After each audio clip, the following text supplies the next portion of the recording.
Whenever you've worked with asbestos, it's important that you clean up the worksite. Thorough cleaning will minimise the spread of asbestos fibres that may have been released by your work. Asbestos fibres may be invisible to the naked eye, so it's important you follow decontamination procedures even if the work area appears to be dust-free.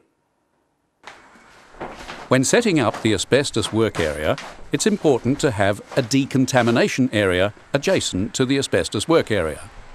This should consist of a dirty decontamination area drop sheet inside the asbestos removal work area and a second drop sheet just outside the work area for decontaminated items.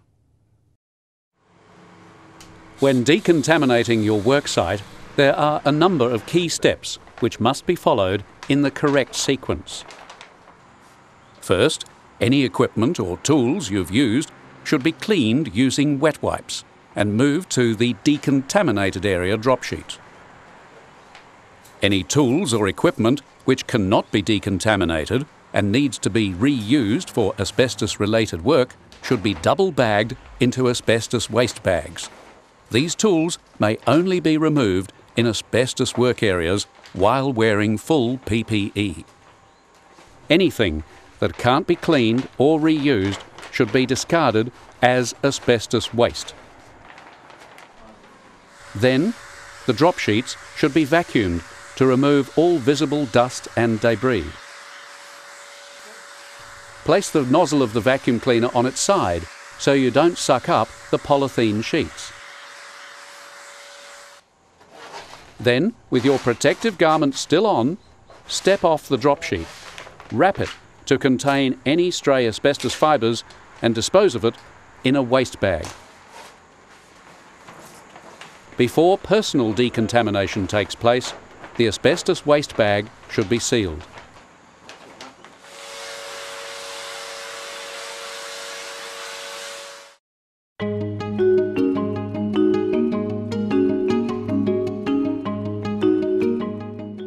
Once you've disposed of the drop sheet, stay in one place if possible to minimise the risk of particle spread while removing your outer protective garments. For personal decontamination, first use the HEPA filter vacuum cleaner where available to clean off your boots, disposable overshoes and coveralls. Asbestos vacuum cleaners, including the hose and attachments, should be wet wiped after use. The hose should be disconnected from the vacuum and sealed at both ends with tape. All openings to the vacuum cleaner should also be sealed with tape. The vacuum, including hoses, attachments and leads, should be double-bagged and sealed in an asbestos waste bag. The bag should be twisted tightly, folded over, and the neck secured in the folded position with adhesive tape or any other effective method. Then use a spray water bottle to apply a light mist of water to your disposable outer garments. This will help to suppress any fibres which may be left after the vacuuming. Where no asbestos vacuum cleaner is available to clean your PPE, sufficient water should be used to wet down your disposable outer garments. The first items to remove are your disposable coveralls, which should be unzipped and then folded in on themselves as they're removed. Discard the overshoes and coveralls as asbestos waste into a waste bag.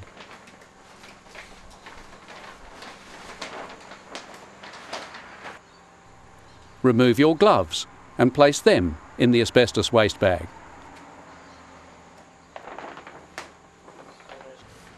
Now it's time to remove the respirator. First, spray a light mist of water onto your face to suppress any fibres. Then remove the respirator by lifting it up away from the breathing zone. Disposable respirators should be discarded into the waste bag. And then the sealed asbestos waste bag wet wiped and sealed inside a second asbestos waste bag. And sealed gooseneck style. If you are using a rubber half-face mask, discard the pre-filter into the waste bag, then wet wipe the whole mask and dispose of the wipes as asbestos waste. If the filter cartridge to the rubber half-face mask needs replacing, spray exposed filter cartridge with a light mist spray, remove and place into the waste bag. Otherwise, seal face of cartridge with duct tape or purpose-designed cartridge blank. The respirator should be stored in a sealed container and only opened in an asbestos work area. Finally, go to the nearest wash-up area and thoroughly wash your hands and face.